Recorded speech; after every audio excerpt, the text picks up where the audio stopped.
Hi friends, എല്ലാ കൂട്ടുകാർക്കും പുതിയൊരു റിവ്യൂയിലേക്ക് സ്വാഗതം. പോകുന്നതിന് മുമ്പ് കിഷോർ ഒന്നും കൂടി ഗോവിന്ദിനെ വിളിക്കുവാണ്. ഗോവിന്ദ് ഫോൺ എടുക്കുന്നില്ല. കിഷോർ മനസ്സിൽ വിചാരിക്കേണ്ട, ഈശ്വര, ഇന്നത്തോടെ എൻ്റെ ജീവിതം തീർന്നു ഇന്നത്തോടെ എല്ലാം കഴിഞ്ഞു എന്നൊക്കെ കിഷോർ ഇങ്ങനെ മനസ്സിലിങ്ങനെ വിചാരിച്ച് എന്ത് ചെയ്യണമെന്ന് അറിയാണ്ടിരിക്കുക കേട്ടോ. അങ്ങനെ വൈകിട്ട് തന്നെ ഗീതവും ഗോവിന്ദും ആദ്യമേ അവിടെ എത്തുന്നുണ്ട്. ഗീതക്ക് ചെറിയ കാലുവേദന എടുക്കുന്നുണ്ട്. ആ സമയത്ത് ഗോവിന്ദ് പറയേണ്ടത്, തനിക്കിങ്ങനെ കാലുവേദന എടുക്കണമെന്ന് അറിഞ്ഞിട്ടും ഞാൻ വന്നത് തൻ്റെ വാശി കൊണ്ടിട്ടാണ്, പിന്നെ കിഷോറിൻ്റെ കാര്യം കൂടി ആയതുകൊണ്ടിട്ടാണ് എന്നൊക്കെ പറഞ്ഞുകൊണ്ടിരിക്കുക തന്നെ കിഷോറും അവരുടെ അങ്ങ് ദൂരെ നിന്ന് വരുന്നുണ്ട് കേട്ടോ.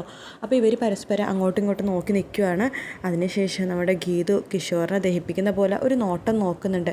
അവരുടെ ഗെങ്കി ചിരിച്ചിട്ടാണ് വരുന്നത്. കിഷോറിനോട് പറയുന്നുണ്ട്, കിഷോറെ, ദേ ഗീതുവിനോട് സോറി പറയണം, കേട്ടതൊക്കെ കേട്ടുകേൾവി മാത്രമാണ്, എനിക്ക് മാഡത്തിനോട് അങ്ങനത്തെ തെറ്റിദ്ധാരണയൊന്നും ഇല്ലയെന്ന് പറഞ്ഞ് മാപ്പ് പറയണം എന്നൊക്കെ കിഷോറിനോട് ട്രെയിൻ ചെയ്യിപ്പിച്ചിട്ടാണ് അവരുടെ കൊണ്ടുവരണം കേട്ടോ. അങ്ങനെ അവർ പരസ്പരം മുഖത്തോട് മുഖം നോക്കി അവിടെ നിൽക്കുവാണ്. കിഷോറിനെ ഒന്ന് ഗീത നോക്കുന്നുണ്ട്. കിഷോറാണെങ്കിൽ നാണം കൊണ്ട് തല താഴ്ത്തി നിൽക്കുവാണ്. അതിനുശേഷം ഗീത പറയുന്നുണ്ട്, സൂര്യാസ്തമയത്തിന് മുമ്പ് തന്നെ കിഷോറിനോടും അവർണികയെടുത്തും എനിക്ക് പറയാനുള്ള സത്യങ്ങളൊക്കെ പറയണം എന്നെനിക്കുണ്ട്, അതുകൊണ്ടാണ് ഞാൻ ഇപ്പോൾ വരാൻ പറഞ്ഞതെന്ന് പറഞ്ഞുകൊണ്ടിരിക്കെ തന്നെ ഗോവിന്ദിന് ഒരു കോള് വരും കേട്ടോ. എനിക്കൊരു കോള് വരുന്നുണ്ട്, നിങ്ങൾ സംസാരിക്കുക, ഞാൻ വന്നോളാം എന്ന് പറഞ്ഞിട്ട് ഗോവിന്ദ് മനഃപൂർവ്വം അവിടെ നിന്ന് കോള് വന്ന മാതിരി ഒഴിഞ്ഞു മാറുവാണ്. ശേഷം ഗീതു കാര്യങ്ങളൊക്കെ പറയാനായിട്ട് അവർണികയെടുത്ത് പറയാനൊരുങ്ങുവാണ്. അവർണിക പറയുന്നുണ്ട്, ഗീതു എന്ന് പറയുമ്പോൾ തന്നെ നിങ്ങൾ രണ്ടുപേരും മിണ്ടിപ്പോവരുത്, ഞാൻ പറയണത് നിങ്ങൾ രണ്ടുപേരും കേട്ടാൽ മാത്രം മതി എന്ന് പറഞ്ഞിട്ട് ഗീതു പറഞ്ഞു തുടങ്ങുകയാണ്. ഞാനൊരു പ്രത്യേക സാഹചര്യത്തിലാണ് ഗോവിന്ദ് സാറിനെ കല്യാണം കഴിച്ചത്. ഒരു എഗ്രിമെൻറ്റ് മാരേജ് മാത്രമായിരുന്നു ഞാനും ഗോവിന്ദ് സാറും തമ്മിൽ, ഒരു 6 മാസത്തെ എഗ്രിമെൻറ്റ് മാരേജ്. അത് ഈ ലോകത്തറിയാവുന്നത് എനിക്കും ഗോവിന്ദ് സാറിനും അതുപോലെ തന്നെ എൻ്റെ കാമുകനെയാണ്. ഞാനും എൻ്റെയും കാമുകൻ്റെയും ഫുൾ സപ്പോർട്ടോട് കൂടിയിട്ടാണ് ഞങ്ങൾ എഗ്രിമെൻറ്റ് മാരേജ് കഴിച്ചത്. ഞാൻ മനസ്സുകൊണ്ടും ശരീരം കൊണ്ടും എൻ്റെ കാമുകനോട് മാത്രം സ്നേഹവും നീതിയും പുലർത്തിക്കൊണ്ടിരുന്ന ഒരു പെൺകുട്ടിയായിരുന്നു. കല്യാണം കഴിഞ്ഞിട്ടും അവന് വേണ്ടി ഞാൻ കാത്തിരുന്നു. എൻ്റെ വിഷമം ദിവസങ്ങൾ പോകുന്തോറും കൂടിക്കൂടി വന്നു. അത് കാണാൻ പറ്റാതെ ഗോവിന്ദ് സാറ് എഗ്രിമെൻറ്റിന് മുമ്പ് തന്നെ അവനെ എന്നെ ഏൽപ്പിക്കാൻ വേണ്ടി തീരുമാനിച്ചു. അങ്ങനെ അവനുള്ള സ്ഥലത്തേക്ക് സാർ എന്നെയും കൂട്ടിക്കൊണ്ടുപോയി. അതിന് മുമ്പ് തന്നെ സാർ അവൻ നല്ലൊരു പദവിയിൽ എത്തിച്ചിട്ടുണ്ടായിരുന്നു. അവിടെ പോയപ്പോഴാണ് ഞങ്ങൾ സത്യം അറിഞ്ഞത്, അവൻ വേറൊരു പെൺകുട്ടിനെ കല്യാണം കഴിച്ച് സുഖമായിട്ട് ജീവിക്കുകയാണ് എന്നുള്ള സത്യം. അവൻ എന്നെ പറ്റിക്കുമായിരുന്നു എന്നുള്ള സത്യം. ഞാനിവിടെ അവനെ വേണ്ടി ചിന്തിച്ചും ആലോചിച്ചുകൊണ്ടിരിക്കുന്ന സമയത്ത് അവൻ വേറൊരു പെൺകുട്ടിയായിട്ട് സുഖമായിട്ട് ജീവിക്കുകയായിരുന്നു എന്ന് പറയുമ്പോൾ അവരുടെ പറയേണ്ടത്, ഗീതു, അതിന് അയാളെ കുറ്റമായിട്ട് കാര്യമില്ല. ചിലപ്പോൾ ഗീതാഞ്ജലി കല്യാണം കഴിച്ചപ്പോൾ ഗോവിന്ദ് സാറായിട്ട് സ്നേഹിച്ച് ജീവിക്കുകയെന്ന് അറിഞ്ഞിട്ടായിരിക്കും അവൻ ആ പെൺകുട്ടിനെ കല്യാണം കഴിച്ചെന്ന് പറയുമ്പോൾ ഗീതു പറയുന്നുണ്ട്, അങ്ങനെയായിരുന്നെങ്കിൽ ഞാൻ ക്ഷമിച്ചാനെ. ഒരു പെൺകുട്ടിയുടെ ജീവിതം തകർക്കാതെ അവൻ നോക്കുവാണെങ്കിൽ ഞാൻ ക്ഷമിച്ചാനെ. പക്ഷേ അവൻ അങ്ങനെയല്ല അവർണികയെ ചെയ്തത്. അവൻ ആ പെൺകുട്ടിനെ കല്യാണം കഴിച്ച കാര്യം എന്നോട് മറച്ചു വെച്ചു. എന്നിട്ട് എന്നെയും സ്വന്തമാക്കാൻ നോക്കി, എൻ്റെ ശരീരം സ്വന്തമാക്കാൻ നോക്കി. പണത്തിന് വേണ്ടി എന്നെ വെറും വിൽക്കാൻ നോക്കി അവൻ. അതുമാത്രമല്ല, പണത്തിന് വേണ്ടി വിറ്റിട്ട് വല്ല മാർവാടിക്കും എന്നെ കൊടുക്കാനായിരുന്നു അവൻ്റെ തീരുമാനം. 1 കോടി രൂപയാണ് അവൻ എനിക്കിട്ട വില എന്നൊക്കെ പറയുമ്പോൾ അവരുടെയൊക്കെ ആകെ ദേഷ്യം വരും കേട്ടോ.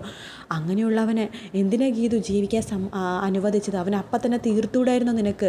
നിൻ്റെ സ്ഥാനത്ത് ഞാനായിരുന്നെങ്കിൽ ആ സ്പോട്ടിൽ അവനെ തീർത്താനെ. ആരവൻ? അവൻ്റെ പേര് പറ ഗീതു. അവൻ ഏത് കൊമ്പത്തവനാണെങ്കിലും ഞാൻ ഇല്ലാതാക്കും, നോക്കിക്കോ നീ എന്നിങ്ങനെ പറയുവാണ്. ഒരു പെണ്ണിൻ്റെ മാനത്തിനും ജീവിതത്തിനുമാണ് അവൻ വില പറയണത്. അതെൻ്റെ കിച്ചു ആണെങ്കിൽ പോലും ഞാൻ വെച്ചേക്കില്ല.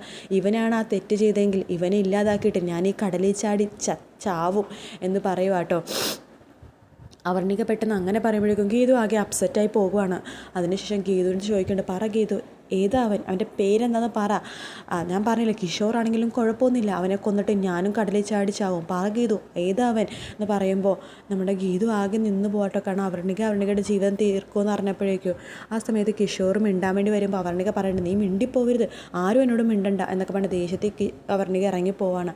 ആ സമയത്ത് ഗീതു പറയേണ്ടത്, കേട്ടല്ലോ അവർണികയുടെ വർത്താനം, അതാരാണെങ്കിലും അവൾ ആ വിധി തീർക്കുമെന്നാണ് പറയണത്, പോടാ ഇവിടുന്ന് എന്ന് പറഞ്ഞിട്ട് ആ കിഷോറിനെ ആട്ടിപ്പയച്ച് അവർണികയുടെ സംസാരിക്കാനും അവർണികയെടുത്ത് ഒന്ന് മയപ്പെടുത്താനും വേണ്ടി ഗീതു അങ്ങോട്ട് മാറി നിൽക്കുവാണ്. അതെല്ലാം കണ്ടിട്ട് കിഷോർ ആകെ, ഈശ്വര, എൻ്റെ ജീവിതം തീർന്നു എന്നൊക്കെ വിചാരിച്ചുകൊണ്ടിരിക്കുക തന്നെ ഗോവിന്ദ് വരുവാട്ടാ. എന്താ ഗീതു, നിന്നെ തീർത്തോ? നിൻ്റെ പേര് അവൾ പറഞ്ഞോടാ. അവർണിക നിന്നെ തീർത്തോ? എടാ, ഇവിടെ നിന്നാ ഞാനും ഗീതു നിന്നെ ഇഞ്ചിഞ്ചായിട്ട് ഇല്ലാതെ ആക്കും. നീ അവർണികയുടെ കൂടി ഇവിടുന്ന് രക്ഷപ്പെടാൻ പോയാലോ? അവർണികയും രഘുരാം സാറും നിന്നെ ഇല്ലാതാക്കും. എടാ, നിൻ്റെ ജീവിതം തീർന്നൂടാ, ഇനി ഇല്ലാതായി തീരാൻ മാത്രമേ നീ വിധിക്കപ്പെടുള്ളൂ, കേട്ടോടാ എന്നൊക്കെ പറയുമ്പോൾ കിഷോർ പറയുന്നുണ്ട്, ഗോവിന്ദ് സാർ എന്നോട് ക്ഷമിക്കണം എന്ന് പറയുമ്പോൾ ഗോവിന്ദ് അവനെ കാല് വെച്ച് തൊഴിക്കാൻ പോകുമ്പോഴേക്കും നമ്മുടെ അവർണികയും ഗീതും വരുന്നത് കാണുമ്പോൾ പെട്ടെന്ന് തന്നെ ഗോവിന്ദ് അയാളെ എഴുന്നേൽപ്പിക്കുക കേട്ടോ. അതിനുശേഷം നമ്മുടെ അവർണിക പറയുന്നുണ്ട്, ഗീതുവിനോട് ചോദിക്കുന്നുണ്ട്, ഗോവിന്ദ് എന്താ അവർണികടുത്ത് ആ പേര് പറഞ്ഞോ എന്ന് ചോദിക്കുമ്പോൾ ഗീതു പറയേണ്ട, അവർണികടുത്ത് ഞാൻ ഒഴിവ് പറഞ്ഞിരിക്കുകയാണ്, ഒരു ദിവസം പറഞ്ഞിട്ടുണ്ട്, ആ ദിവസം ആ സത്യം ഞാൻ പറയാമെന്ന്, അയാളുടെ പേര് പറയാമെന്ന് ഞാൻ പറഞ്ഞിട്ടുണ്ട്, അതുവരെ ഒരു സർപ്രൈസ് വെച്ചിരിക്കുക എന്ന് പറയുമ്പോഴേക്കും അവർണിക പറയേണ്ടത്, ശരി ഗീതു ആ പേര് പറയാൻ വേണ്ടി ഞാൻ വെയിറ്റ് ചെയ്യും, എങ്കിൽ ഞങ്ങൾ ഇറങ്ങട്ടെ എന്ന് പറഞ്ഞിട്ട് കിഷോറിനെ കൂട്ടിക്കൊണ്ട് നമ്മുടെ അവർണിക പോകുവാണ്. അവർണിക പോയി കഴിയുമ്പോൾ ഗീതു പറയുന്നുണ്ട്, കണ്ണേട്ട എന്നെയും കൂട്ടിക്കൊണ്ട് ഇവിടെ ഒന്ന് ഇരിക്കാവോ, എനിക്കൊന്ന് പൊട്ടിക്കരയണം എന്ന് പറയുവാണ്. അങ്ങനെ ഗോവിന്ദ് ഗീതനെയും കൂട്ടിക്കൊണ്ട് കടൽ തീരത്ത് അങ്ങനെ ഇരിക്കുവാണ്. ഗോവിന്ദ് ചോദിക്കുന്നുണ്ട്, താനെന്താ അവർണിക എടുത്ത് സത്യം പറയാത്തത്, കിഷോറാണ് ആ ചതിയനെന്ന് താൻ പറയാത്ത എന്താടോ എന്ന് ചോദിക്കുമ്പോൾ ഗീതു പറയുന്നുണ്ട്, ഞാനത് പറയാൻ വേണ്ടി തന്നെയാണ് നിന്നത്, പക്ഷേ അവർണിക അവളെപ്പോലത്തെ ഒരു സ്നേഹമുള്ള പെണ്ണ്, അവളെപ്പോലെ ആത്മാർത്ഥമായിട്ടുള്ള പെണ്ണിനെ ഇതാക്കാൻ എനിക്ക് തോന്നിയില്ല. അവളെന്താ പറഞ്ഞതെന്നറിയോ, ആ തെറ്റുകാരൻ കിഷോറാണെങ്കിലും അവൾ കിഷോറിനെ ഇല്ലാതാക്കും, എന്നിട്ട് അവൾ ഈ കടലിൽ ചാടിച്ചാവുമെന്ന്. അവളുടെ ജീവിതം അങ്ങനെ തീർക്കാൻ വേണ്ടി എനിക്ക് പറ്റില്ലായിരുന്നു, അതുകൊണ്ട് ഞാനൊരു അവധി പറഞ്ഞത് എന്ന് പറയുമ്പോൾ നമ്മുടെ ഗോവിന്ദ് പറയുന്നുണ്ട്, ശരി എന്ന് പറയുവാണ്. അതിനുശേഷം ഗോവിന്ദ് പറയുന്നുണ്ട്, എന്തായാലും അവൻ ഇവിടെ നിന്ന് കഴിഞ്ഞാൽ ഒരു സെക്കൻഡ് കൊണ്ട് അവൻ ഇല്ലാതായി തീരണതല്ല ഗീതു നല്ലത്, അവൻ ഇഞ്ചിഞ്ചായിട്ട് ഇല്ലാതായി തീരണം. 3 വർഷം കരാറനുസരിച്ച് നമ്മുടെ കമ്പനിയിലെ സ്റ്റാഫാണല്ലോ അവൻ, നമ്മൾ തമ്മിൽ പിരിഞ്ഞാലും അവനെ ഞാൻ ഇല്ലാതാക്കി കളയും, തനിക്ക് വേണ്ടി അവൻ ഇഞ്ചിഞ്ചായിട്ട് ഞാൻ ഇല്ലാതാക്കും. അത് കേൾക്കുമ്പോൾ ഗീത ഒന്ന് ഞെട്ടുവാണ്. അപ്പോൾ കണ്ണേട്ടൻ എന്താ പറയണത്, നമ്മൾ പിരിയുമെന്നാണ് പറയണത്? അതെ, നമ്മൾ പിരിഞ്ഞല്ലേ പറ്റുള്ളൂ, തനിക്ക് നല്ലൊരു ജീവിതമുണ്ട്, തനിക്ക് നല്ലൊരു ലക്ഷ്യമുണ്ട്, അതിലേക്ക് താൻ എത്തണം എന്നൊക്കെ പറയുമ്പോൾ ഗീത ശരിക്കും പറഞ്ഞാൽ പൊട്ടിക്കരഞ്ഞു പോകട്ടോ ഗോവിന്ദിന് മുമ്പിൽ. അതിനുശേഷം ഈ കാര്യങ്ങളൊക്കെ പറയുകയാണ്. രാത്രിയാകുമ്പോഴേക്കും അയ്യപ്പേട്ടനോട് ഗോവിന്ദൻ്റെ സ്നേഹത്തെക്കുറിച്ച് അയ്യപ്പേട്ടൻ ചോദിക്കുമ്പോൾ ഗോവിന്ദൊന്നും മിണ്ടാതിരിക്കുന്ന ഭാഗത്തോടു കൂടിയാണ് എപ്പിസോഡ് തീരുന്നത്. മറ്റൊരു വീട്ടിൽ